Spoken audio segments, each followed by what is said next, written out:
최수정의 유럽 외교전. 독일은 2월 23일 정치위기 돌파한다. 대한민국이 불법 계엄으로 전국이 혼란에 빠져 있던 사이에 지난 12월 16일 독일 올라프 숄츠 총리는 자신의 신임 투표에서 재신임 받는데 실패했다. 재신임 투표 결과는 394명의 반대, 207명의 지지, 그리고 116명의 기권으로 숄츠 총리에 대한 신임이 철회되었다. 반대표 394명과 기권 116명을 포함할 경우 숄츠 총리의 재신임을 지지하지 않는 비율이 71%에 달한다고 할 수 있다. 3인당 표를 제외한 거의 대부분이 숄츠 총리가 계속 총리직을 수행하는 것이 적합하지 않다고 본 것이다. 숄츠 총리는 슈타인마이어 연방 대통령을 예방의 의회 해산을 요청했다. 이에 따라 독일은 2월 23일 조기 총선을 실시할 예정이다. 독일 정치가 혼란에 빠지자 세계는 독일 민주주의의 위기까지 걱정하는 모양새다. 물론 베를린에 살고 있는 필자 또한 이 사태를 불안한 마음으로 지켜보고 있다. 특히 고국의 비상계엄 선포와 이에 대한 국회의 계엄 해제 의결, 탄핵소추 의결에 이어지는 탄핵 찬반 집회 등을 지켜보고 있었기 때문에 양국의 상황이 민주주의 위기의 순간으로 겹쳐 보이는 것 또한 부인할 수 없다. 그러나 독일의 의회 민주주의와 헌법에서 보장되고 있는 법치주의적 관점에서 행정부와 입법부의 권력 남용을 막고 절차적 민주주의를 통해 독일의 민주주의가 어떻게 회복되어 갈지 살펴보고자 한다. 지금으로부터 2달 전인 지난 11월 7일, 숄츠 총리가 연방 대통령에게 재무장관인 자민당의 크리스티안 린트너의 해임을 건의한 것이 이번 사태의 발단이 됐다. 3인당 녹색당 자민당의 신호등 연정에 불이 꺼지는 순간이 온 것이다. 원인은 2025년 예산 편성에 관한 불협화음으로 알려졌다. 그러나 출발은 2023년 11월 발생한 똑같은 문제, 즉 2024년 예산 편성에서 발생한 심각한 신호등 연정의 불신이 결국 오래 터지고 말았다는 해석이다. 독일 국영방송인 GDF의 심층 취재에 따르면 린트너가 지속적으로 신호등 연정의 확대 예산 편성을 견제하면서 연정을 파괴하려는 시도를 해왔다는 평가가 있다. 재무장관으로서 총리에게 2024년 예산 편성에 있어 전년도 코로나 기금 불용액을 기후변화 기금으로 600억 유로 전용하는 것은 합법적이라고 공언하였으나 그는 자신의 말에 책임지지 못했다.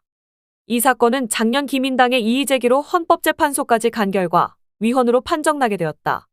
졸지에 2024년 기후변화 대응기금은 600억 유로가 사라진 채 운용되는 초유의 사태를 맞이했던 것이다. 이것이 숄츠 총리의 린트너 재무장관에 대한 신임이 불신으로 바뀐 결정적인 사건이라 할 수 있다.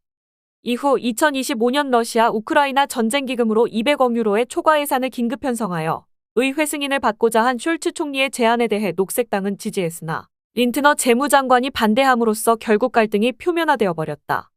법적으로 초과 예산 편성이 가능할 수 있는 접근법이 있었으나 린트너는 더 이상 부채를 늘리는 예산 편성에 동조할 수 없다는 입장을 보인 것이다.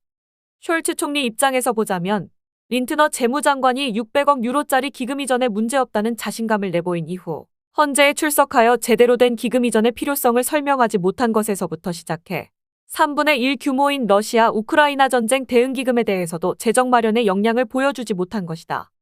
서로 다른 정당들이 모여 공동의 목표를 이루어 나간다는 것이 얼마나 어려운 것인가를 명확히 보여주는 사례라고 볼 수 있다. 연방정부의 연정이 깨어진다고 해서 바로 연방정부의 기능이 상실하지는 않는다. 연방정부가 3당 연합으로 이루어진 만큼 남은 2개의 정당이 정부를 이끌어갈지 말지 선택하는 것은 총리의 판단이다. 정치적으로 매우 어려운 처지에 놓이게 될 것이라는 것은 분명하다. 입법권과 예산 승인권을 가진 연방의회의 협조를 받기는 쉽지 않다. 그렇다면 총리가 선택할 수 있는 방법은 연방의회를 해산해 자신이 원하는 정당 구성으로 밀어붙이거나 의회의 재신임 투표를 통해 의회의 지지를 확보함으로써 남은 기간 의회와 안정적인 국정협조체제를 구축하는 것이다. 그러나 독일의 의원 내각제는 영국이나 프랑스와 달리 총리의 의회 해산권이 없다. 또한 연방의회 또한 자기 해산권을 가지지 못한다. 따라서 총리와 의회 양측 모두 필요한 정치적 지지를 획득하려는 편의적 의도로 의회를 해산할 권리를 가지지 못한다. 이러한 제한의 배경으로 독일의 바이마르 공화국 역사상 14년 동안 평균 8개월에 한 번씩 의회가 해산되고 16개의 제국 정부가 들어서는 극심한 정치 혼란의 경험이 있다. 그런 혼란 끝에 1933년 제국 총리로 아돌프 히틀러가 합법적으로 입각하는 상황에 이르게 된 의회주의의 맹점에 대한 보완장치인 셈이다.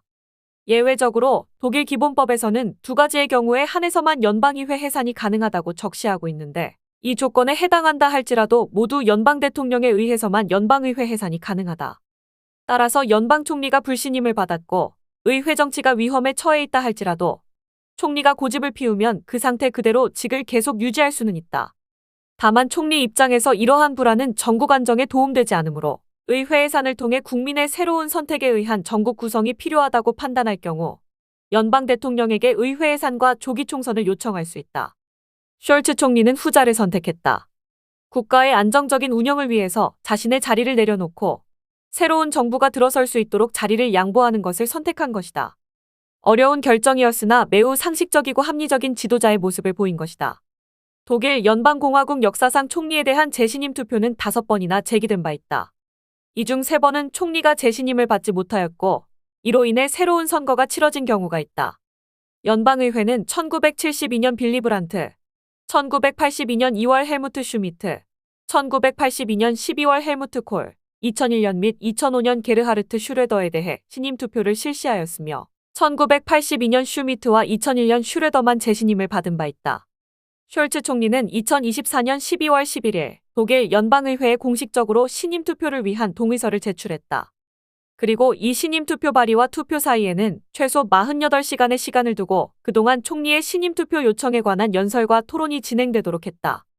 재신임을 받기 위해서는 연방의회 절대 과반인 367표가 필요한데 이번 투표는 절대 과반이 넘는 394명이 신임 투표에 반대표를 던졌다.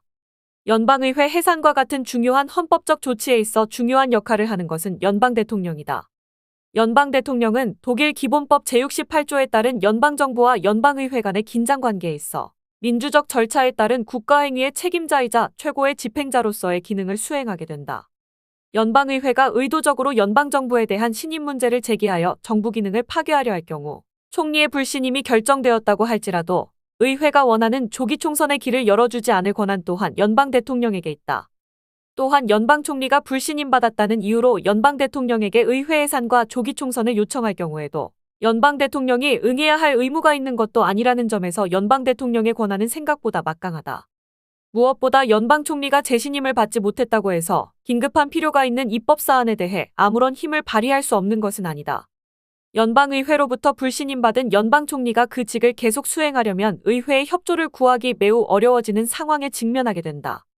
그러나 긴급히 연방의회의 협조를 구해 법률을 통과시켜야 할 필요가 있는 경우 연방 총리는 연방 상원의 동의를 얻어 연방의회 의장에게 입법적 비상사태를 선포하도록 요청할 수 있다. 특정 법안에 대해서 적용되는 것으로 입법적 비상사태가 선언된 법안에 대해서는 연방의회의 거부권 행사 없이 법안을 통과시킬 수 있다. 이러한 조치는 연방 총리가 그 직을 유지하는 기간 동안 긴급히 필요한 민생법안이 제대로 적용되지 않는 어려움을 막기 위한 것이다. 지난해 12월 16일 숄츠 총리가 연방의회로부터 재신임을 받지 못했다고 곧바로 총리직에서 물러나는 것은 아니다. 총리는 오는 2월 23일 치러질 예정인 총선 이후 차기 총리가 선출될 때까지 업무를 이어간다. 또한 지금의 신호등 연정의 경우도 차기 연방정부가 구성될 때까지 업무를 성실히 이행해야 할 의무를 진다. 신호등 연정이 깨진 이후 조사된 GDF의 여론조사를 살펴보면 기민당 32%, 사민당 16%, 녹색당 12%, 독일대한당 18% 등으로 지지율이 나타나고 있다. 이번에 문제의 중심에 놓였던 자민당은 3%로 나타났다. 따라서 자민당의 경우 향후 실제 선거에서 5%를 넘지 못하면 기민당과의 연립을 통한 연방정부 참여는 불가능할 것으로 예상된다. 만약 위의 지지율이 선거에서도 유지될 경우 가장 유력한 연방정부는 기민당, 사민당의 흑적연합 또는 기민당 녹색당의 흑록연합 정도로 예상될 수 있다.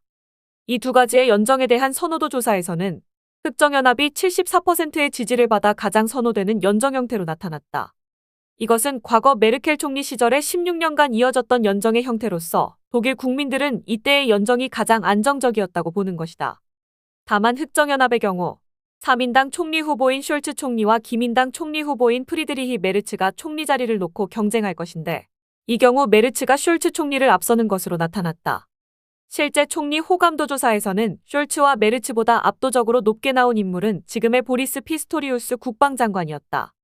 그는 사민당 당내 경선에서 스스로 숄츠 총리를 위해 이번 총리 경선에 나오지 않겠다고 선언한 상태다. 조기 총선이 치러지고 신임 총리가 선출되면 그가 처리해야 할 일들이 산더미다. 이미 2025년 1월 20일 취임하는 미국 트럼프 대통령의 우크라이나 전쟁 종료 방향에 발빠른 대응을 준비해야 한다. 또한 독일의 기울어가는 경제 상황을 재건하기 위해 효율적인 경제개혁을 단행해야 한다. 유럽의 실질적인 원톱 강국이라 할 수 있는 독일은 정치 경제적으로 큰 난관에 부딪힌 유럽연합의 미래를 위해 숄츠 총리 때보다 더 강력한 리더십을 발휘해야 하는 상황이다. 더 칼럼니스트